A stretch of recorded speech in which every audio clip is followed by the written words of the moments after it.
fun. I used to go to the local Radio Shack and made friends with the salespeople, and just to sit there and type my programs in until my parents came and got me. Eventually, my school got a Commodore PET, and that's when I moved all my base of operations to the school computer room. And like a lot of you, I thought that computer games were pretty cool, so I decided to write my own, and I did, and that was my first project, really, of programming. Once the Commodore 64 came out, that was the love of my life, and we stayed together all the way from high school and into college. And then once college came, then I started getting more into more of the modern computers for business, and we eventually broke up, and that was really sad. But about 2002, I was on eBay and I saw a Commodore 64 for sale for 30 bucks. Imagine that these days. So I bought it and I started getting back into Commodore programming. But I had gotten kind of spoiled, let's say, with some of the more modern technology, and I decided to do some of the cross-platform programming rather than being confined just to the Commodore screen itself when I was programming.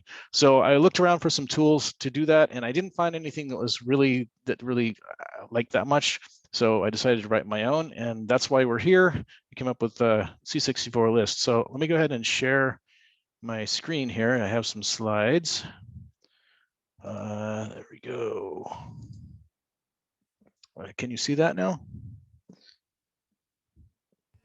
Yes. I can see your screen. Yes, thank you. Okay, great.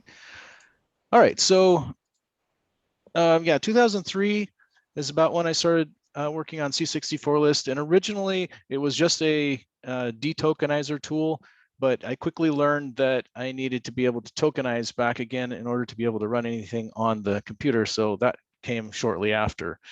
And I decided that I would write it as a command line tool rather than a GUI, so that way people could use their own editors to edit and then run a quick tool to compile it into a PRG file or a D64 file, and then be able to run it on Vice or an actual C64.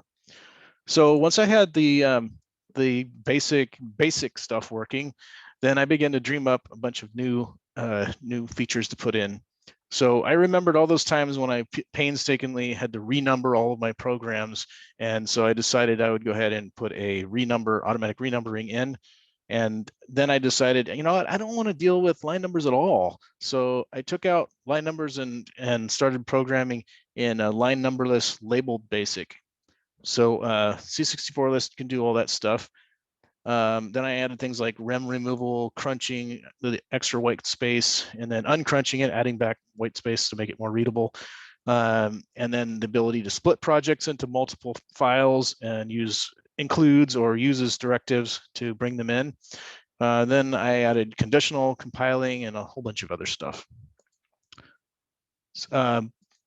But basic was all fun and everything, but what I really liked to do back in the day was to program an assembly code. So the next big undertaking I took was to add a 6502 symbolic assembler and disassembler. And one of the things that I always wanted to be able to do was to be able to put basic and assembly code, machine code in the same PRG file, instead of having to go through that whole load another program thing. So I added that into C64List.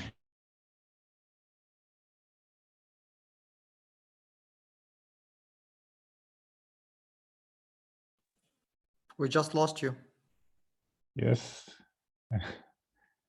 I was just wondering if that was an open question, or and then I noticed we lost Jeff. I'm trying to contact him now. Yes, I think now he noticed, Bory. That Did I drop? Yes, exactly. Yes. Okay. All right. Welcome back. Okay. I'm not sure what you guys saw last. You were talking about when you started assembly. Okay. The page that was showed was the one assembler, symbolic assembler, natively, blah, blah. Sure. Let me move back a little bit here. Not sure what happened. All right. So yeah. So I released the assembler in 2012 in version 3.0. You're not sharing anymore. If you want I'm to not share sharing. now. Oh, No. okay, sure. Let me. Okay, what's going on here? You should not use an old Amiga to join these meetings. Yeah. Okay, let me try this again. Yeah. Yes. We're back. Okay. Okay, can you see it now? I can see. Yes. Okay, great. Okay. All right. So, yeah. So, let's see. Find out where I was here. Yeah. So I eventually started outgrowing the version 3 code base, because while it was really efficient for tokenizing and detokenizing BASIC, it wasn't really great for the assembler part, and it was really difficult to maintain and develop new features in. So I started a new rewrite, and this time I started just with the assembler. And this developed into a tool I called CHASM, short for C64 assembler.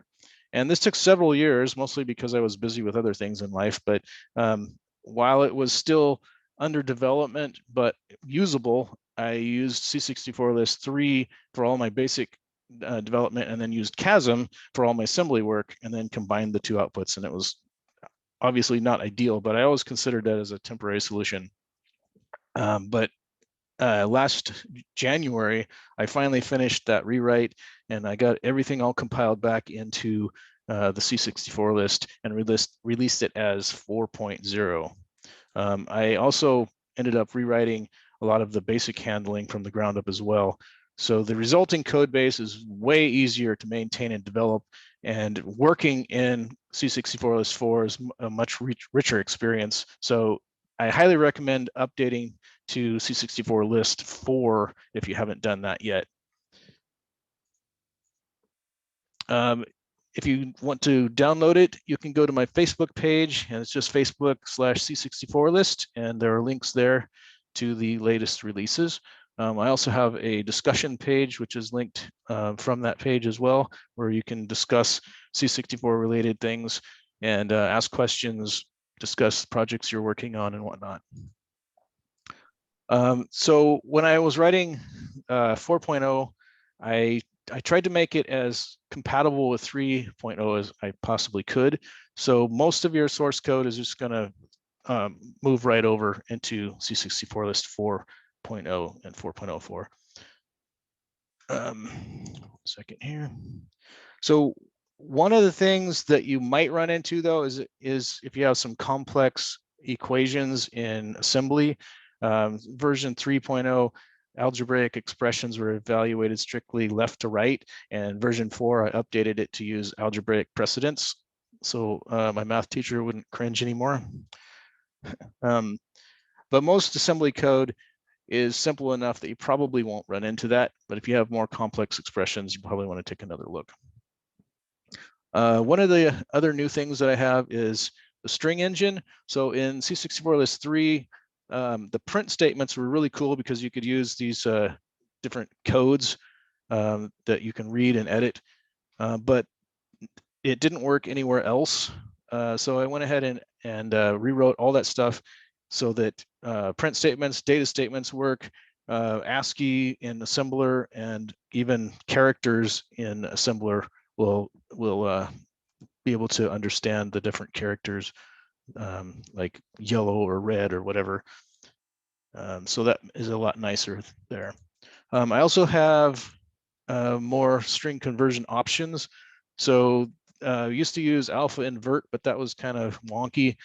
So I added some new things. I added the lazy, which is for the standard character set.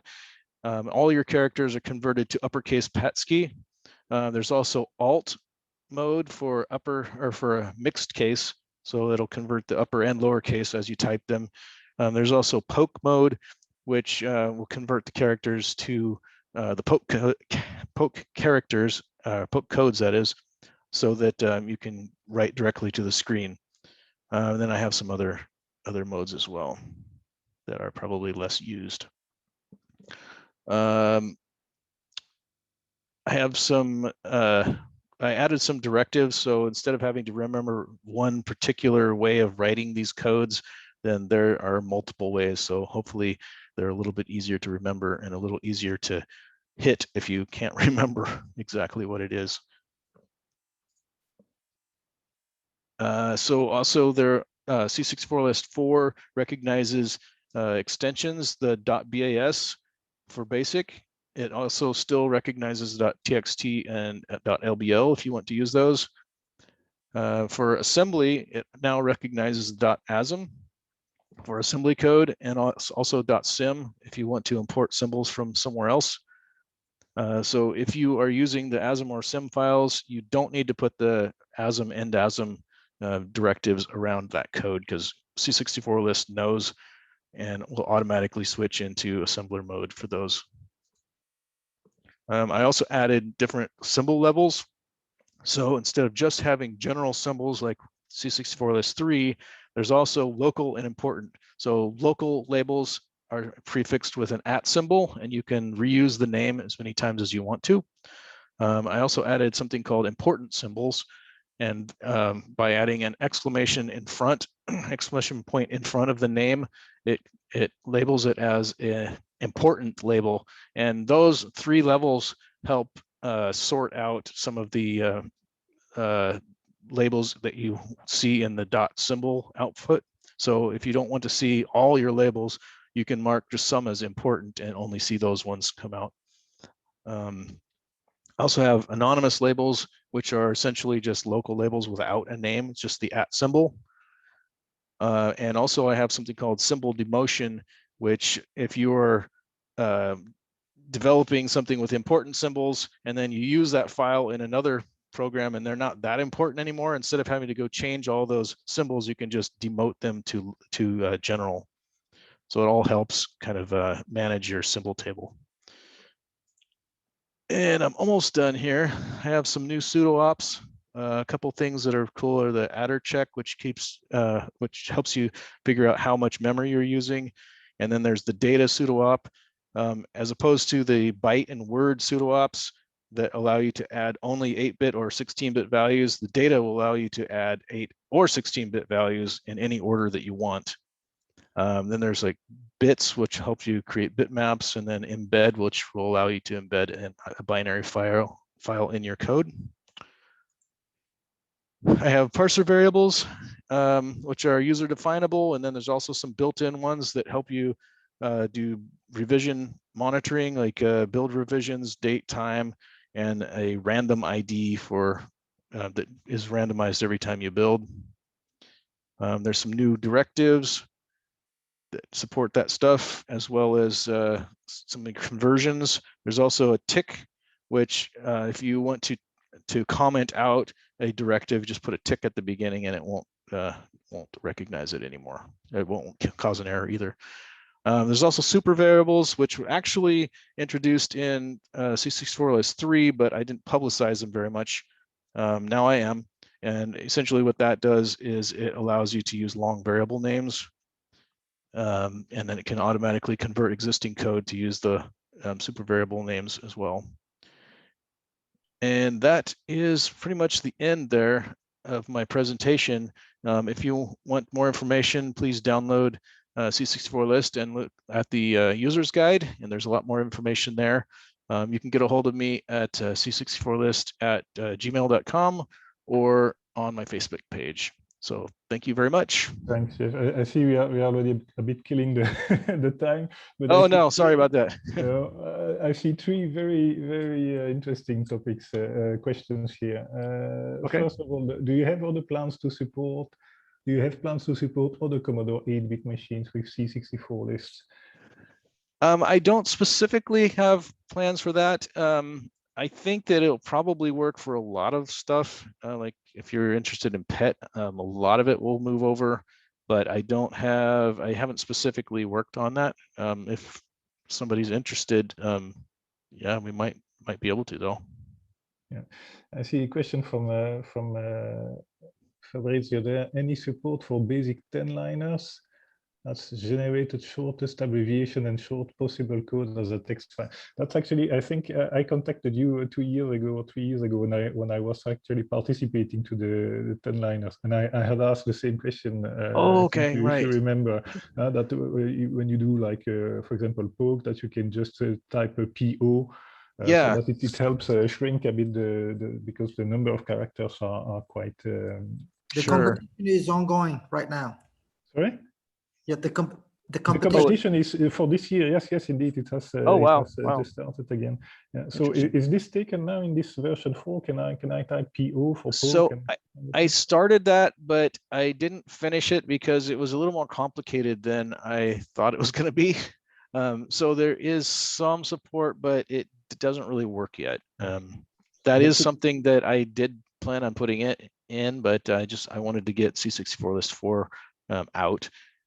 So yeah, I'll get back to that though. But now you know that there is some demand, and now you know why as well. Right? It's because of Right. this coding competition. Very Okay. quickly, I'm sorry for Sure. the our colleagues waiting. Are special characters detokenized in a standard format? For example, PetCat, CBM Program Studio, and this kind of stuff. What was the question then? Maybe Fabrizio, you can. Yeah, whether the way you detokenize the characters, is it portable to, for instance, CBM PRG Studio, or if you're detokenizing in the same format, that you could just copy paste. Okay, so yeah, I haven't actually used CBM Studio. I downloaded it once and I was looking at it, but since I have C64List, I haven't really used it. I don't think that they're exactly the same, but it would be interesting. I don't think it would probably take that much work to make them compatible. Yeah. Well, I'm telling you this because I had to adapt some programs, and it's Okay. procedure if you have to do it for hundreds of characters. Right. Yeah, so it is nice if you could.